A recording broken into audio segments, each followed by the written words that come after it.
that with you, but enough of the mushy stuff. It's time to party. It's going to be Diddy versus Bayo starting us off. Welcome to Grand Finals here at DNA.EXE. Let's go to small battlefield for game number 1. All right, this matchup's got me excited right off the bat. There's a lot of potential here for this match to go all sorts of ways. We know that StanLoona is coming into Grand Finals with a plethora of characters, looking like the whole roster of pretty ladies behind him, and Rivers, of course, with Diddy Kong leading off the force.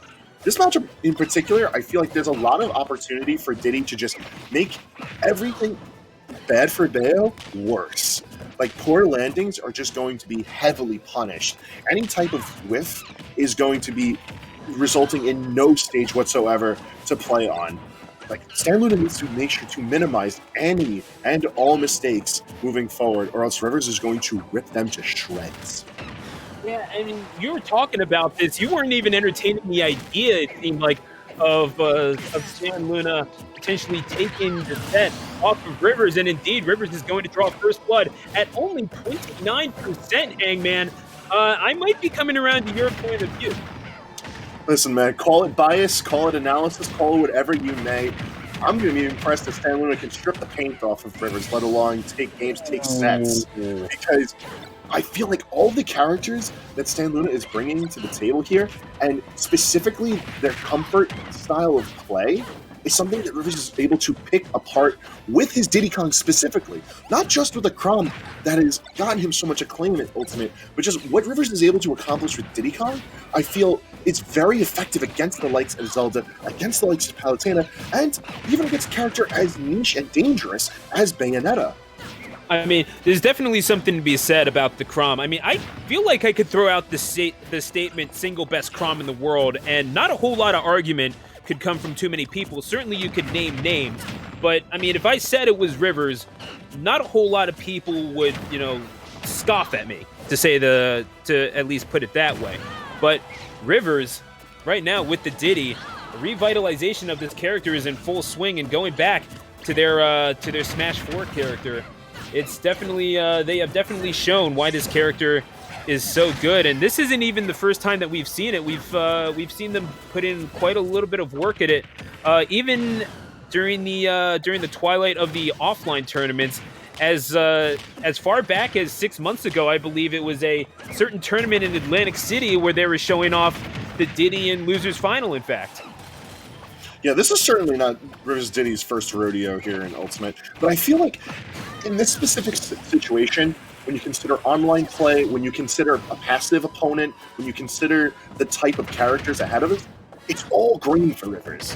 Like, this is a situation not just where the Diddy Kong might be a comfortable pick, where I think it's a smart pick in particular. And given that Game 1 has brought us a small battlefield, I feel like this is an especially good time for Rivers to at least set the tone for the momentum of the set going forward, because there's not a lot of opportunity for Diddy to land safely in his own right. Like, let's not sleep on the fact that Bayonetta is very, very easily able to disposition her opponents and take advantage of the plats to extend any type of ledge play. Yeah, and this the setup of the banana has been absolutely impeccable. Well, the banana peel, as we mentioned, we do not know where the actual banana has gone. I can only imagine Diddy's just that quick an eater. I can only hope, anyway. Either way, this is Diddy trying to throw out those fares and keep Bayo at bay even quicker, or even more so, excuse me, but trying to carry them to the skies. Rivers just a little too savvy to get carried away by that. And now, wait a second, StanLoona. And plenty of damage out here.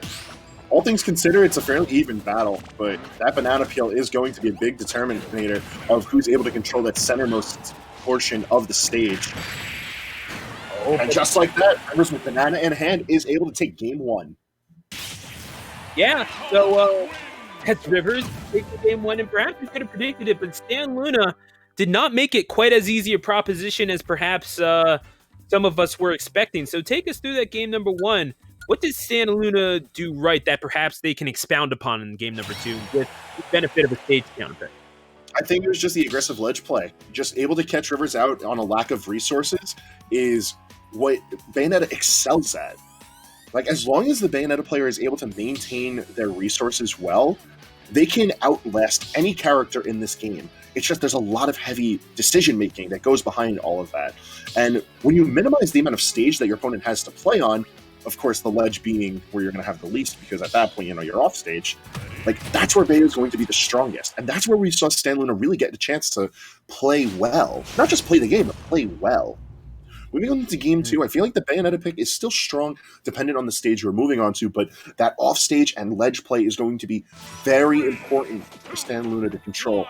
The pick to town could be expected, but just as we saw in Winner's Side when Rivers was fighting Sansko, this counter pick kind of backfired, and I think it's just because Rivers is so comfortable playing on town and city.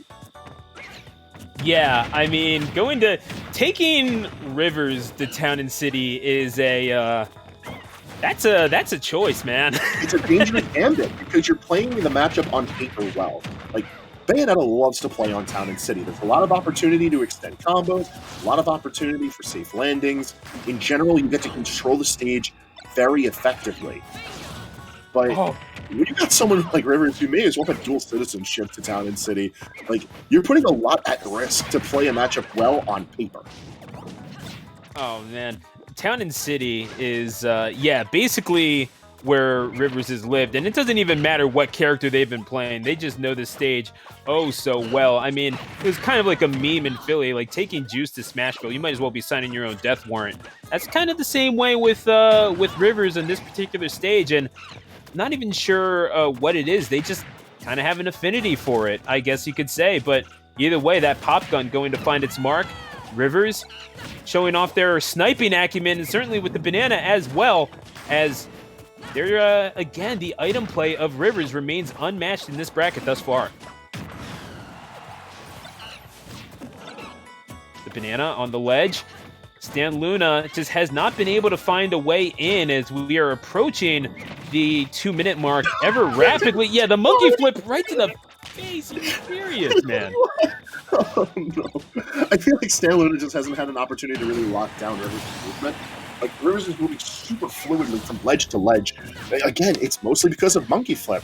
And Bayonetta has options for dealing with monkey flip. Like, she is not at a loss of response. It's just a matter of how well StanLoona is able to call out the wayward movement. And a forward smash does manage to catch that wayward movement. But now, we're going to have to see that a couple more times if StanLoona wants to put some numbers on the board here. Trying to expose the con job is Rivers, and yeah, StanLoona trying to make sure it stays alive, but the aerials getting snuffed out, and here we go, off at the top, not quite. Yeah, I don't think they were at the percentage anyway, but the command grab, and you were not ready for it, Luna. I am sorry, but oh man, to quote a Diddy from the past, get exposed. Oh, he's just putting it out there now. He's just looking to kill. And I don't blame him. Like, this kind of a game, it just gets silly after a while. Oh, like, yeah. He just goes into the charged up smash. Okay. Back in the day, back in the olden days, I suppose, I used to call Rivers Diddy Kong my favorite Looney Tunes character. Because every set that you would watch this thing in, like, the tension is ripped away, no matter how good the play is, because there's so many just silly interactions. And I'm glad they're running reruns of this Looney Tune, because every time Rivers is in control, it's mastercraft work of the character. Like, it's still just silly to see. It's a little silly, isn't it? The stuff that we have seen from Rivers, and apparently, I was actually calling Diddy's Infinite the River Dance before I realized that it had another name, the Pyramid Scheme. But that's a shout out to communism, I suppose. But I thought River Dance would have been nice. Either way, StanLoona trying to carry on with the combo game, but Diddy trying to get a hold of this thing is like trying to get a hold of a bar of soap in the bath. It is easier said than done.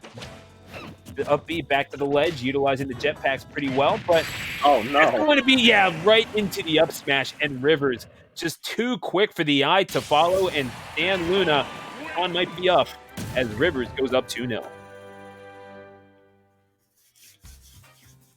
One thing I do want to highlight, though, as far as good play is concerned, right in that last interaction, when Rivers was on the ledge, we had seen StanLoona back up a little bit and go for up tilt.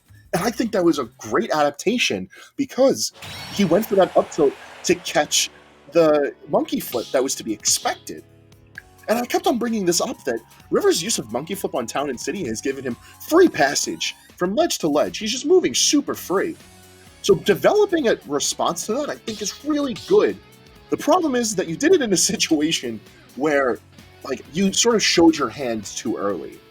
And then following that up with a Witch Time, which had no place being there, to be honest with you, it gave Rivers all the time he needed to just run up and start swinging.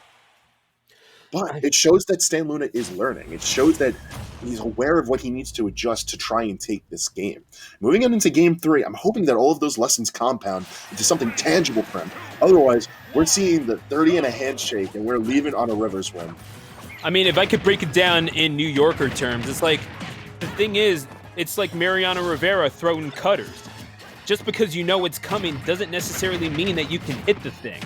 So that's there's something to be said about Rivers just continuing on. It's like, you know what? If I have the dominant play and you can't do anything about it, you're not going to stop me from executing my game plan. And this carry off at the top, StanLoona's been good for at least one of those per match, but gonna run right into the back air, and StanLoona, perhaps something's awakened here in this game number 3. Back against the wall, you have nothing left to do but fight. I think the pick into Stadium was just in general pretty smart because you saw how comfortable Rivers was on Town. You can't just take him there. It's just not smart. Sitting here, you have a stage that's a lot more laterally oriented.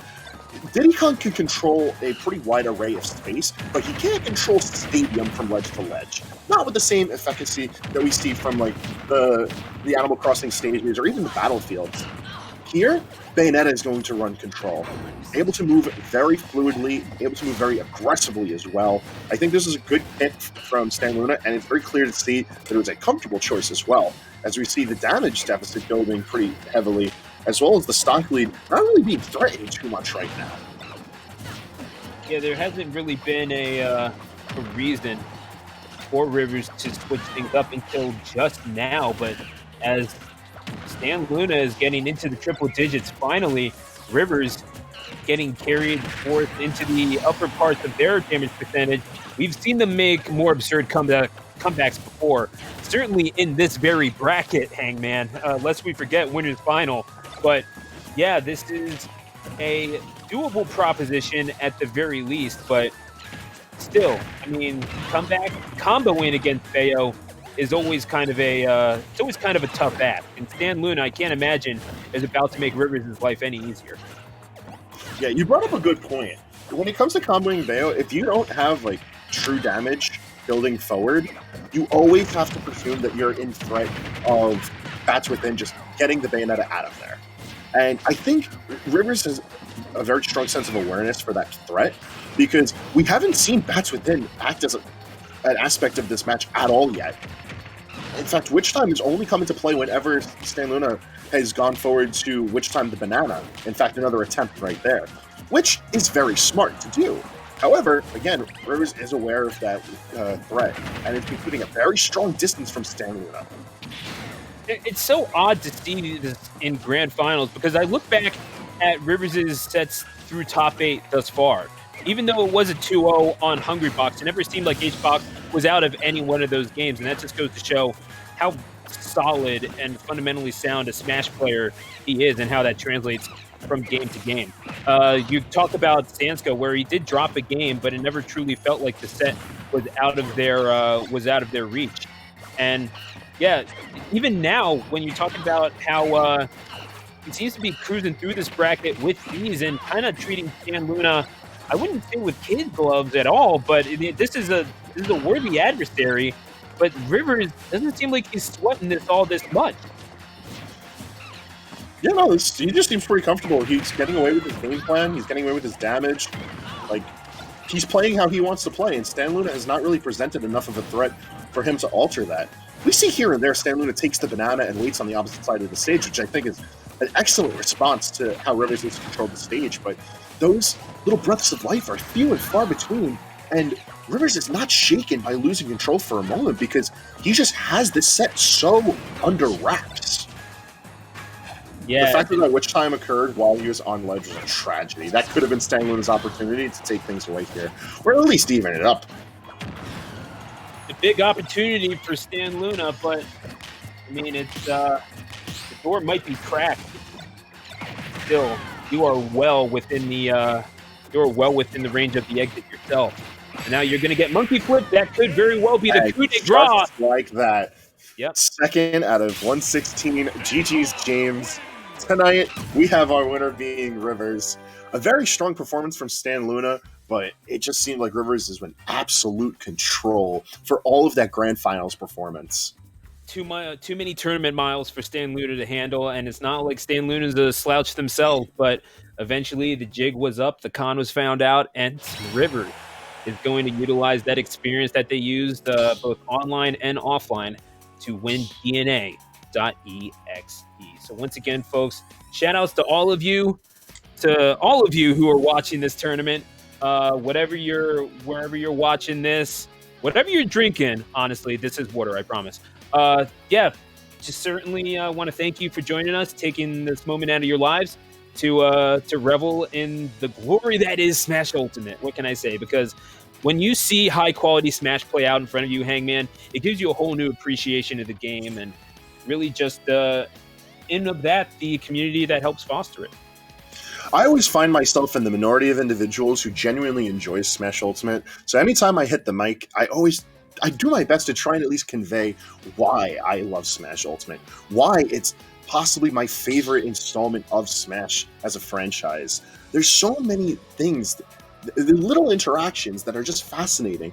Yeah, they may not make sense in the context of other Smash games. Hell, sometimes they don't make context in the sense of its own game. But when you take a moment to at least try to recognize why things happen the way they do, you start to grow an even better appreciation for strong players such as Rivers, because you get to see where all of that knowledge, all that effort, all that execution, like what it all leads to. I think this is a good bracket to really showcase that. I definitely appreciate that viewpoint, and it's something that we don't even hear all that often, just because it's easy to reflect on certain aspects of the gameplay, certain aspects of the netcode, and kind of have that ruin your experience. But really, how far we've come is a testament to the will of this community as a whole, and I hope that we'll be going for challenges to come. So shout outs to all of you who are hanging out in the chat, have been here this whole entire night. And wherever you're watching from, definitely want to send our appreciation from the tri-state region. Of course, Hangman up in New York. Myself, Stu the announcer from the greatest city in the history of the world. And Chris Elodian hanging out, of course, in the home base, the Garden State of New Jersey. And I'm going to ask him one more time, for the last time, hit him with the ad slides. We are a proud partner with UEF, the United E-League Federation. UEF.GG is where you can register and play games and earn yourself some credits for all sorts of opportunities that we have coming up in the future, and certainly in the present. Earning opportunities are available for players, commentators, organizers, live producers, and so much more. You want more? Check out the Cord, discord.link/UEF. But learning opportunities abound. Folks, if you were not sold on Rivers as a source of knowledge for this game, well, I don't even know what to tell you. But you can have that dude, Rivers, that we just saw, dominate this bracket, teaching you everything that you could possibly need to know for the inaugural workshop series.